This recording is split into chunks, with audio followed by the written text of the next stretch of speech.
Hi, my name is Shazia Hafiji and I'm an associate at the Feldstein Family Law Group. In this video, we will be discussing the Voluntary Disclosure Program, also known as the VDP. Before I begin, I urge you to discuss the VDP program with your accountant.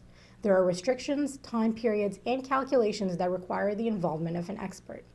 In this video, I will only give you brief information about the VDP program and its relation to family law matters. It is very important that you discuss the details of the VDP program with your accountant directly.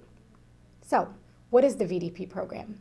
The VDP, or Voluntary Disclosure Program, is offered by or through the Canada Revenue Agency. It offers taxpayers with an opportunity to make disclosures to correct inaccurate or incomplete information or to disclose information that was not previously reported. This program promotes compliance with tax laws and encourages taxpayers to come forward and fix omissions in their information to the CRA. In most situations, taxpayers who come forward through the VDP program to make valid disclosures in order to rectify previous omissions are required to pay taxes or charges with interest, but often without having to face any other penalty or prosecution. It is important to note here that each request will be reviewed and decided on its own merits. There are circumstances where the relief offered through the VDP program may vary and/or could possibly involve some sort of a penalty. You must discuss this with your accountant directly. This can affect the family law client. If you are the taxpayer or the taxpayer's spouse, the VDP program may affect the issues of equalization and/or spousal and child support. For example, let's imagine that you're a gardener and for the past 3 years have reported an annual income of $20,000 to the CRA. In addition to this income, you receive an additional $18,000 in cash income that you don't report to the CRA. Let us imagine now that you and your spouse are separating. In exchanging financial disclosure with your spouse, and after lengthy discussions with your family law lawyer and your accountant, you decide to disclose the annual cash income to the CRA through the VDP program.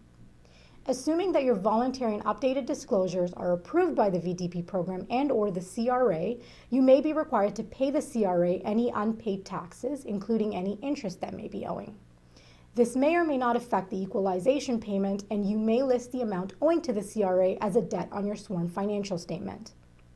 Your VDP disclosures may also affect your child or spousal support obligations and/or entitlements, as it will affect the ways in which your income is calculated for the purposes of determining the support payments. For example, in our previous scenario where you report $20,000 but also receive an additional $18,000 in cash income, your support obligations after you disclose the cash income through the VDP program will be based on your income being $38,000, as opposed to the $18,000 cash income being grossed up for the purposes of determining your support obligations. If any of this has confused you, do not worry.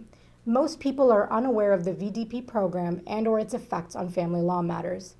I urge you again to get tax advice and/or more information about the VDP program from your accountant. If you would like more information on this program and how it impacts the family law process, please visit our website at www.separation.ca or contact our office at 905-415-1636 to schedule a free initial consultation.